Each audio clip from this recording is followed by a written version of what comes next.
Buenos días, aquí estamos en el Semanal de Israel. Estamos con Simpson otra vez desde allí. Yo soy Silvi, soy de España y vamos a empezar hoy una entrevista que le vamos a hacer. ¿Cómo estás, Simpson? Bien, muy bien, buen día. Eh, Bien, viendo lo que sucede alrededor, y no es poco lo que sucede alrededor. No es Sí, poco, tendríamos que estar muchísimas horas, ¿verdad? Para hablar o esclarecer un poco, ¿no? Lo que está pasando. Vamos a sí, hay, empezar. hay Sí, muchas sí. cosas que suceden alrededor.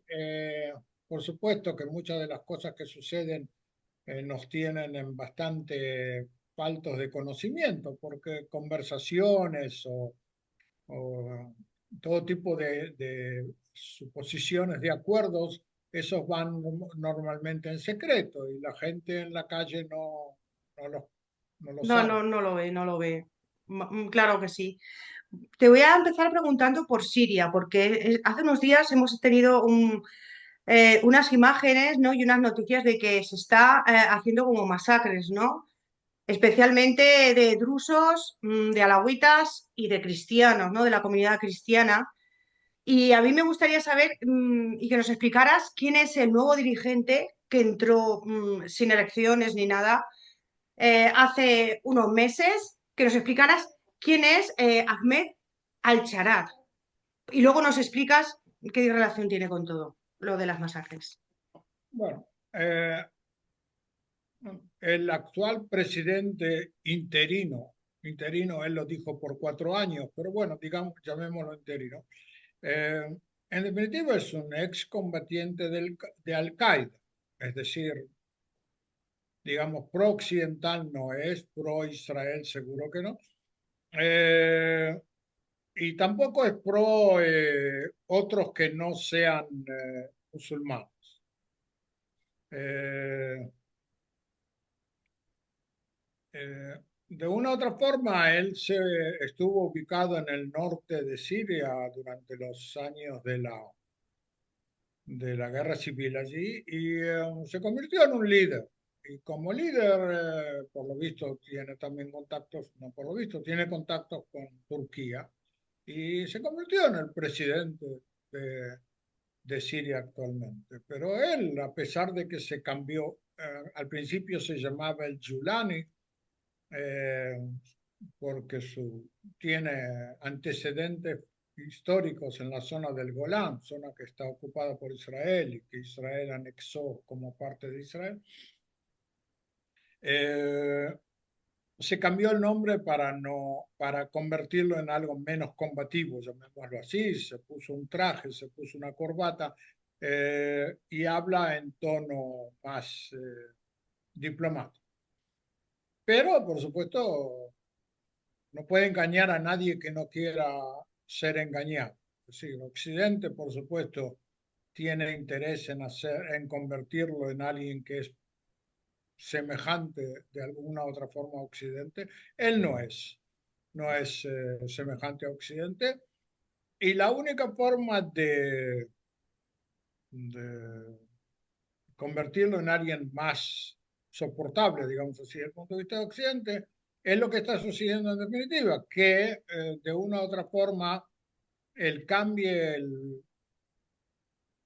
el patronazgo que tiene Turquía sobre él, porque Turquía también es un país en el cual gobiernan los hermanos musulmanes, Erdogan, que ser cambiado por Arabia Saudita. Ahora, existe la posibilidad de que sea cambiado por Arabia Saudita porque como Turquía tiene también una crisis económica, Turquía evidentemente no puede, eh, digamos así, no puede reconstruir a Siria, no tiene dinero como para reconstruir a Siria, tiene eh, trabajadores de construcción que estarían muy contentos de trabajar en Siria, pero no tiene presupuesto. El presupuesto lo tiene Arabia Saudita y Arabia Saudita, por supuesto, para poner dinero va a pedir concesiones políticas y entre otras cosas es que eh, el Yulani, o como lo quieran llamar, se apoye en Arabia Saudita. Eso va en un contexto mucho más grande que que allí no se explica. Aquí se explica de una u otra forma. Hay gente que lo opina, que está más contenta, hay gente que está menos contenta. Y es el cambio que sucede también en el Líbano. Es decir, en Líbano, como consecuencia de los combates con Israel, Hezbollah se debilitó mucho, Irán perdió mucha fuerza y subió un presidente y un primer ministro que son musulmanes, pero son más cercanos a Arabia Saudita. Y la mejor demostración, yo no sé, que se empieza a hablar desde que empieza a haber como unas conversaciones de delimitación de fronteras entre Israel y Líbano. Eso no se hubiera dado si hubiera estado Hezbollah en el gobierno en el gobierno. Ahora, volviendo otra vez a lo de Siria, eh, por detrás del Yulani están sus fuerzas y sus fuerzas son yihadistas, con lo cual no es de esperar, judíos no hay, pero no es de esperar que cristianos o quien no sea musulmán yihadista que tenga buena vida. Es decir, todo el tiempo que esos grupos que no son yihadistas tengan alguna forma de eh, someterse al dominio de los yihadistas, va a estar todo bien. En el momento que no tienen posibilidad que no quieren someterse, entonces hay combates. Ahora, el tema de los alawíes es especial. ¿En qué sentido es especial? Una, porque los alawíes hasta ahora dominaron a Siria por intermedio de Assad. Dos, porque los árabes están ubicados en un lugar muy importante. Es la costa mediterránea de Siria. Es decir, si Giuliani, gobierno, no consigue dominar a los árabes, entonces Siria no tiene salida al mar. Es algo que no lo dicen demasiado, pero que es importantísimo. Un país que no tiene salida al mar tiene sus limitaciones a nivel de exportación, a nivel de comercio, a nivel de... Ahora, por lo tanto, ellos quieren dominar a la zona, a esa zona. En esa zona hay entre 2 y 3 millones de árabes. No es un número pequeño y es difícil dominarlo si están armados. También es difícil dominarlo. Y por lo tanto, los ataques son muy violentos. Por otro lado,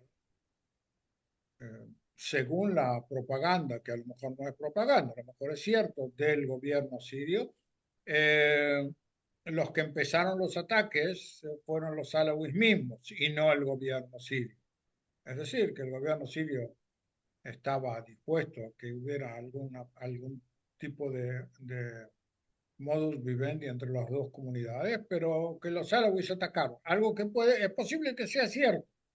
Una porque ellos quieren mantenerse en el lugar y otra porque existe la posibilidad, no hay que descartarlo, de que Irán está por detrás de ese asunto.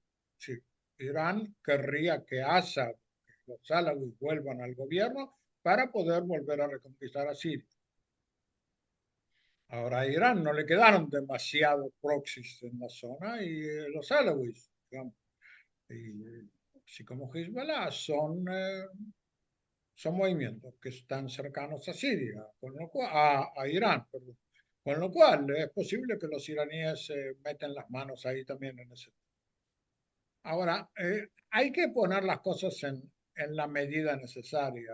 Es cierto que 2.000, a lo mejor son más, a lo mejor son 3.000. 3.000 personas es un número alto, pero 2.000, 3.000 personas, cuando ellos son 2, 3 millones, no es un genocidio total.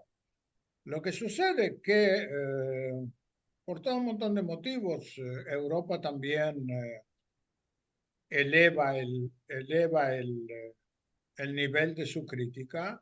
Eh, También está de alguna forma relacionada con el hecho de que en la zona donde están los alawíes están las bases militares rusas.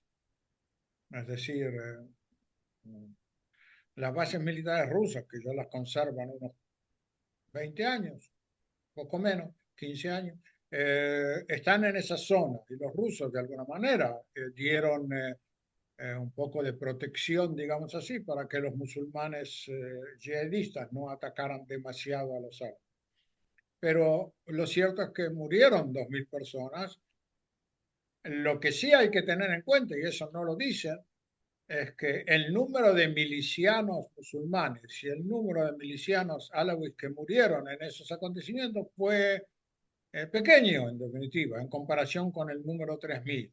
Murieron unos 100 de un lado, 100 de otro, 200 de un lado, 200 del otro. El resto fueron civiles, ciudadanos civiles. Y eso es muy apropiado de los musulmanes yihadistas. Lo vimos el 7 del 10 del 23 en Israel. De alguna forma, los turcos, que son los que apoyan a, a Giuliani, fueron responsables del asesinato de 1,5 millones de armenios al fin de la Primera Guerra Mundial, Turquía misma. Eh, Así que tipos eh, ataques de muchedumbre, digamos así, a no musulmanes. Es algo que basta con concentrar al público en una mezquita, hacer un discurso contra los herejes y el pueblo, convencido de que eso es lo que tiene que hacer, sale a atacar a los herejes. Ahora, con respecto a los cristianos, mira, el tema de los cristianos es un tema difícil, a como mínimo dos niveles. En primer término, no te digo ningún secreto que el cristianismo oriental de la zona del Medio Oriente es anterior al occidental, porque hace Sí, claro. 2.500 años, 2.000 años, perdón, hace 2.000 años, no había occidente cristiano, ¿no? Pero sí había cristianos en occidente, en oriente. Ahora, las iglesias cristianas en Oriente tienen unos 2.000 años. Ellos son árabes, desde el punto de vista étnico son árabes, pero son creyentes. Ahora, eso no quita que también antes de lo que sucedió ahora, los cristianos en el Medio Oriente son son eh, víctimas de todo tipo de ataques por parte de los musulmanes. También en Gaza, también de alguna manera en la Cisjordania.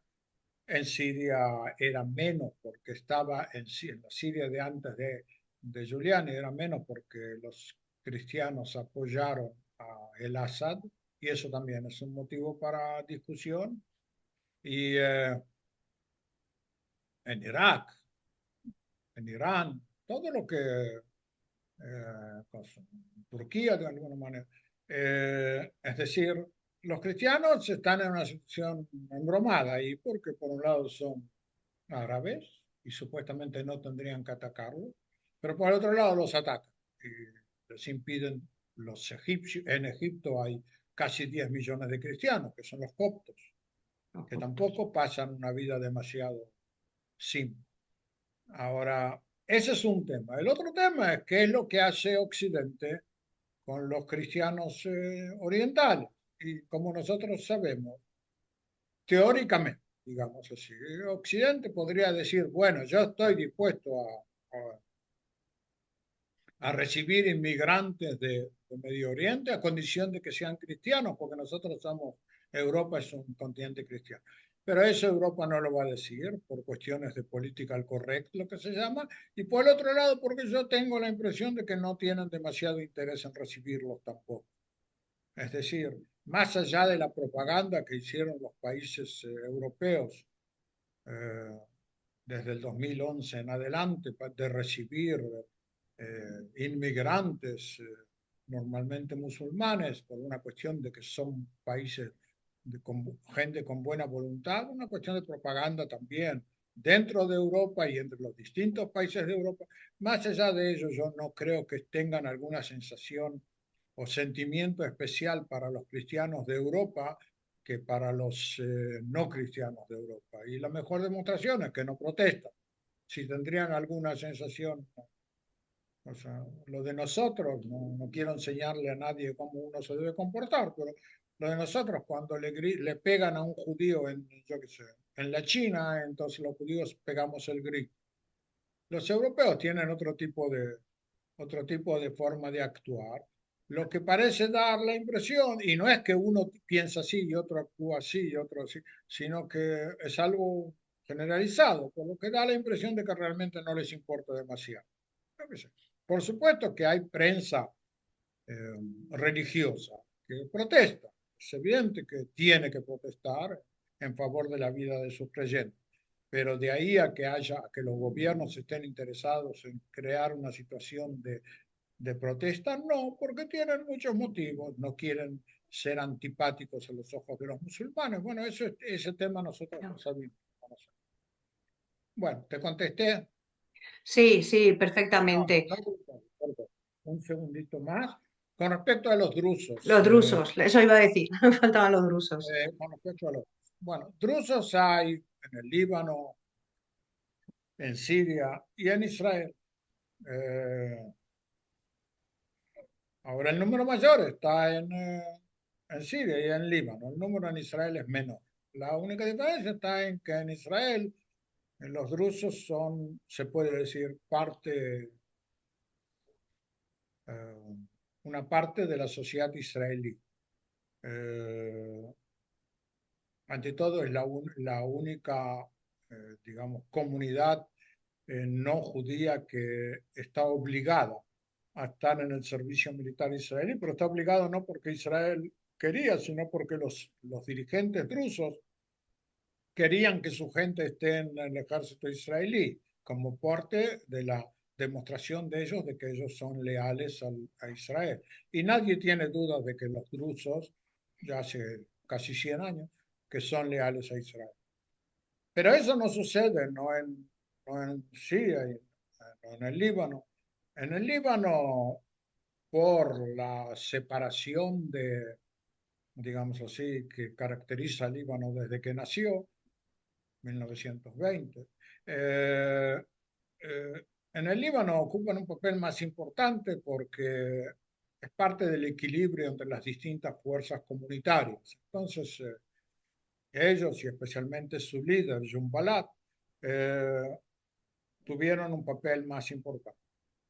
En Siria, no, en Siria están generalmente ubicados en el sur de Siria, al lado de la frontera con Jordania y también cerca de la frontera con Israel, en una zona pobre, muy pobre.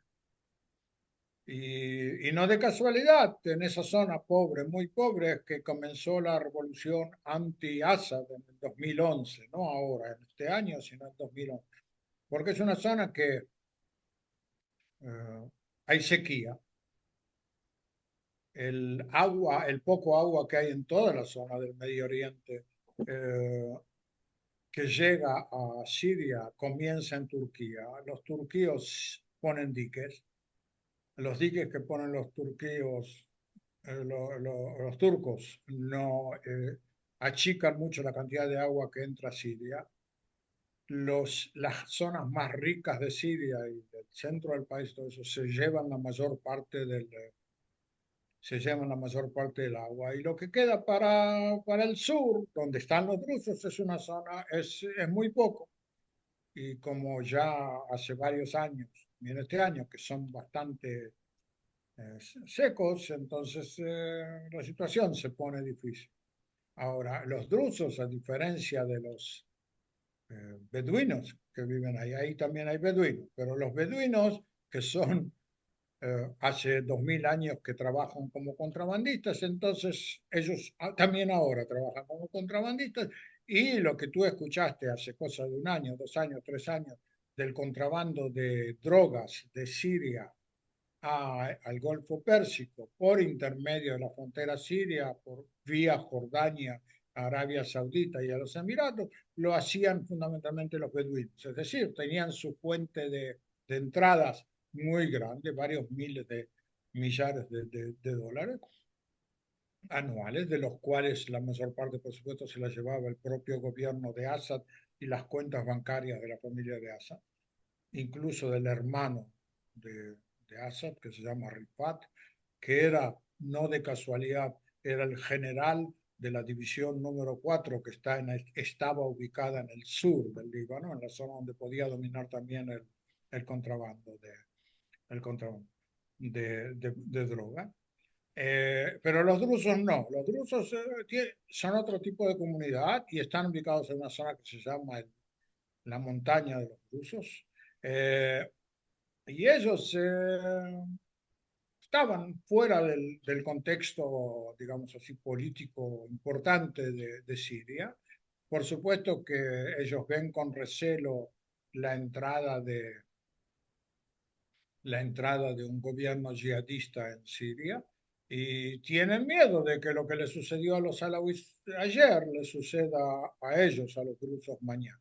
La diferencia entre los alawíes y los drusos es que los alawíes están lejanos de Israel desde el punto de vista eh, también ideológico y también geográfico. Es decir, están, como dije, en la zona noroeste de Siria, al lado cerca de Turquía.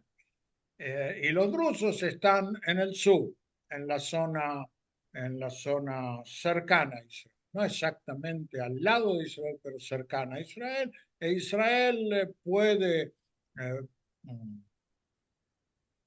puede prometerles todo tipo de ayuda. Eh, Teóricamente también Israel puede llegar a extender su situación en Siria hasta llegar a unirse con el monte ese de los drusos y convertir toda esa zona en un pasillo bajo dominio israelí. Por ahora no lo hacen, pero la posibilidad existe y el Yulani sabe que puede haber una cuestión así. Ahora sí te contesté. Sí, ahora ya has hablado de los tres, incluso de los beduinos, ¿no? De las tres etnias y ahora de los beduinos. Muy bien explicado. Te voy a hablar y te voy a explicar lo de los, vamos a ver, los cristianos no solo están matándolos allí en No Siria. son, No, no no te están escucho. solo matándolos en Siria, ¿de acuerdo? Están en toda África matándolos, creo que en Nigeria, en el Congo hemos visto. Y yo creo que la comunidad, quiero hacer como un pedido, un alto, ¿no? Todas las personas no cristianas, todas esas comunidades del mundo, pues que se levanten un poco, porque parece que solo es cuando es Palestina, ¿no? Que es invadida, masacrada por Israel, cuando el foco se pone sobre Israel, ¿no? Como el malo. Entonces, yo creo que aquí hay una clara intencionalidad, ¿no? De lo que importa poner el foco o lo que a ellos les interesa en propaganda a lo que no importa. Eso es lo que yo quería decir. Y ahora, si quieres decir algo de esto y si no, ya pasamos a Israel. Vamos a hablar de Israel, de ese corte de luz. ¿Cómo les está afectando? ¿Qué es lo que está pasando, Finson? Mira, yo no sé si lo dije en ocasiones anteriores, pero si lo dije, perdón, y si no lo dije, vas a escucharlo ahora. Eh, eh, Jamás el 7 de octubre del 2023 cometió lo que cometió y tuvo demasiado éxito. Demasiado éxito en dos líneas, digamos así. Una era el hecho de que consiguió, porque ese era el objetivo, consiguió matar a muchos israelíes. No digo judíos porque también murieron como mínimo unos 17, 18 musulmanes. Y también raptaron a musulmanes. Y también raptaron a tailandeses, pero tuvo mucho éxito porque hizo una operación que hizo muchos muertos. Y el otro lugar en el que tuvo éxito fue que se llevó a 255 rehenes. Pero aquí en Israel decimos problemas de ricos, es decir, en el momento que ellos tuvieron el éxito que tuvieron, ellos obligaron a Israel a actuar en su contra. Si hubiera sido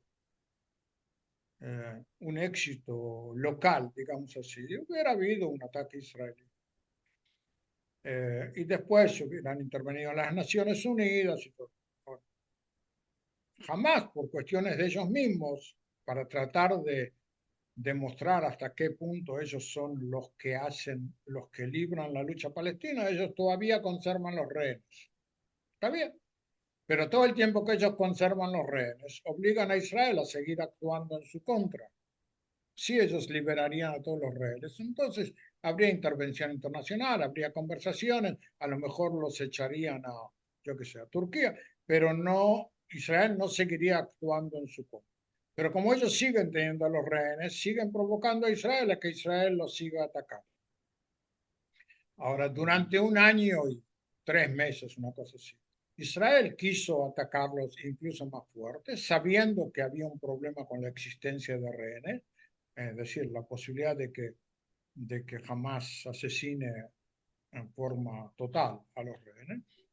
Pero Israel tenía muchos inconvenientes porque la administración Biden en Estados Unidos no le permitía atacar más, no les hizo embargo de armas y de todo tipo de bombas y todo tipo de limitaciones políticas también en los foros internacionales. Ahora, eso cambió. Hasta tal punto cambió que hoy en día Israel puede decidir que deja de hacer entrar los productos alimenticios que supuestamente tenían que ir a la población de Gaza y el mundo no protesta. Hasta tal punto que Israel corta la electricidad y el mundo no protesta. Hasta tal punto que Israel amenaza con cortar el agua y el mundo no protesta. Es decir, cambiaron, no, ya no se juega más el ajedrez que se jugaba antes, ahora se juega a las damas. ¿Sí? Otro juego por completo. Ahora Ujú. Israel sigue teniendo el mismo problema con los rehenes. A pesar de que Israel, y yo pienso que es un éxito, a pesar de que Israel consiguió ya recuperar a casi 200 de los 255 rehenes, de una forma u otra forma, la mayor parte, la mayoría casi absoluta vivos y algunos fallecidos, eh, todavía hay un problema con casi 60 rehenes. Ahora, la única forma, cuando Israel sabe de que para Hamas, como dije antes, eh, mantener a esos rehenes, que por un lado empujan a Israel a atacarlo, por el otro lado es el seguro de vida de los dirigentes de Hamas, digamos así. Y una forma de presionar, especialmente cuando todavía tiene algunos tailandeses, algunos americanos, es decir, puede presionar a Israel por intermedio de otros países. Trump tampoco quiere que cadáveres de estadounidenses lleguen a Estados Unidos. Él estará dispuesto a hacer muchas cosas, no sé cuánto, para liberar los vivos. Ahora, lo que sucede en consecuencia es que, y hay otro tema, y es que Israel puede hablar mucho con los líderes de Hamas en Qatar, pero no es seguro que los líderes de Hamas en Gaza piensan exactamente lo que piensan los de Qatar. Unos son los diplomáticos y otros son los terroristas en sí. Ahora, por lo tanto, Israel presiona y presiona, va cortando ya hace 8 o 9 días el suministro de alimentos y no hay que preocuparse demasiado porque jamás tiene almacenados alimentos para varios meses y cortando la electricidad. Y no hay que impresionarse demasiado porque no cortaron toda la electricidad, cortaron parte de la electricidad en forma tal que presione sobre zonas determinadas y sobre lugares determinados. Una de las presiones que hay, por ejemplo, es que eh, la planta de desalinización de agua que hay en Gaza tuvo que dejar de actuar porque dejó de actuar electricidad. Una de las cosas que nadie en el mundo se preguntó, porque es algo, y el hecho de que no se hayan preguntado es algo inédito, porque ¿qué significa eso de que un país está en guerra con otro o con otro lugar como es Gaza y le tiene que dar alimentación, le tiene que dar agua, le tiene que dar electricidad, le tiene que dar gas, le tiene... ¿Qué significa? O hay guerra o no hay guerra. Si hay guerra, entonces lo más normal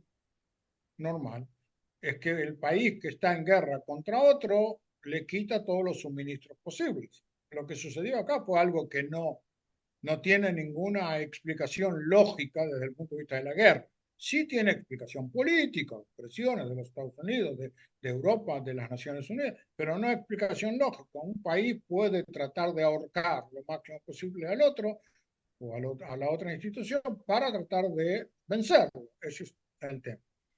Ahora, en estos momentos hay lo que hay y no hay lo que no hay. No hay suministro de alimentación y hay corte determinado a nivel de electricidad y en definitiva cierto corte a nivel de agua. La situación eh, puede ser más fuerte todavía. Israel puede presionar más y si jamás no va a decidir eh, liberar a rehenes, eh, entonces Israel va a presionar más, hasta que en algún momento Israel, por motivos de Israel mismo, decida que va a actuar en forma de ejército. A nivel de ejército, Israel en 4 horas puede conquistar toda la franja de Gaza. Hamas no es un enemigo en este momento, no puede reaprovisionarse de armas y no tiene cómo actuar en contra de Israel. Lo máximo que puede hacer es volver otra vez a los túneles en los cuales se escondía hace un año, con la esperanza de que Israel no consiguió hacer un mapa de los túneles tales que pueda llegar también a él. Por supuesto, el tema de los rehenes es un tema de los rehenes. Si Israel va a atacar con mucha fuerza, en cualquier momento los líderes de Hamas en Gaza pueden decidir, esa es una de las posibilidades, pueden decidir que matan a los rehenes, a los que quedan, unos 20, 24. Pero bueno, esa es una de las posibilidades que el gobierno de Israel tiene que sopesar y actuar de acuerdo a lo que decida, que decide hacer. Mientras tanto, en Israel ha habido varios cambios. El primer cambio hace cosa de un mes, fue que 2 meses, fue que cambió el ministro de Defensa por un ministro más combativo. El segundo cambio, la semana pasada, que cambió el comandante en jefe del ejército por un comandante más combativo. El tercer cambio fue que ayer fue cambiado el jefe del Comando Sur, que es el comando que tiene fundamentalmente que actuar en la zona de Gaza, por un militar más combativo. Y en definitiva, en Israel lo único que hay que hacer es que alguien tiene que apretar un botón. Y el que tiene que apretar el botón, a diferencia de lo que sucedía antes, el que tiene que apretar el botón es el gobierno. Uno de los problemas que hubo alrededor del 7 de octubre del 23 fue que por distintos motivos que no puedo explicarlo en el video porque son demasiado extensos, el ejército se creyó que él era el que dominaba el país y en consecuencia no hizo partícipe al gobierno de parte de lo que sucedía.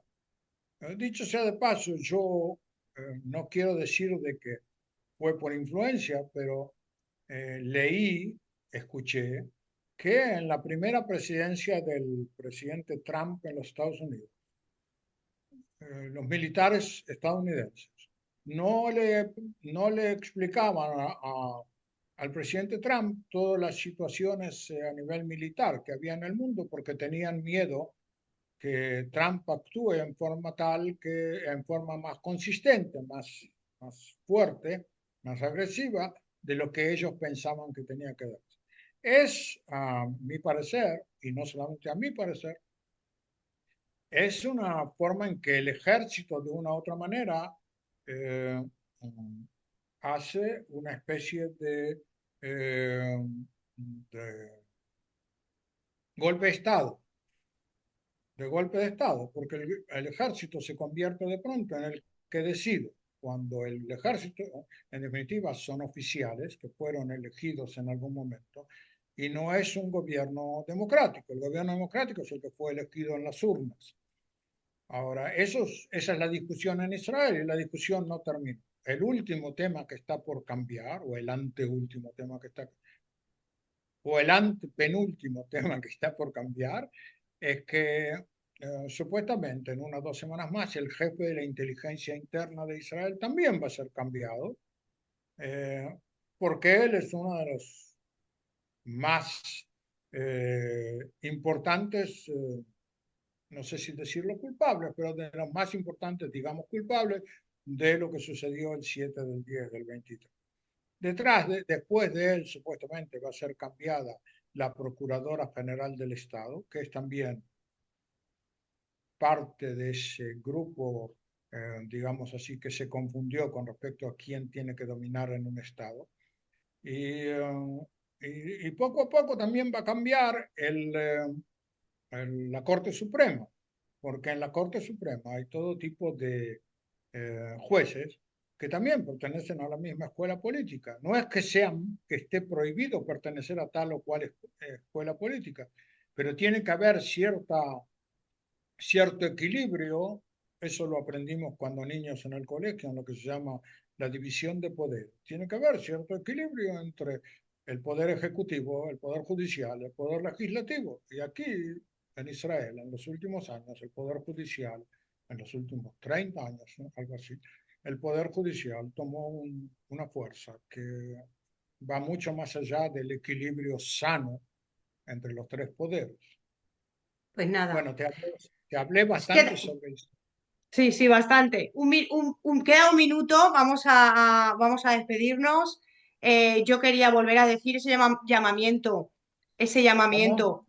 el llamamiento de toda la comunidad cristiana en el mundo que vayan y defiendan a, a- a estos cristianos que hay tanto en Siria como en el resto, que parece que no importan, igual que no importan tampoco los judíos y que no nos olvidemos de esos 59 rehenes, de los cuales 24 o 25 están vivos, que están en condiciones pésimas, están sin agua, no les dan de comer mientras ellos comen muy bien y que esta es la situación que tenemos esta semana. Ya veremos si se puede esto todo resolver, Bueno, ¿no? Y nada, un gusto, un placer tenerte. Aquí tenemos a Simpson, geopolítico, especialista y, y sociólogo. Eh, me estás poniendo muchos títulos. Es como No, sí, no, nombrar sí, es a verdad, un es sargento, así.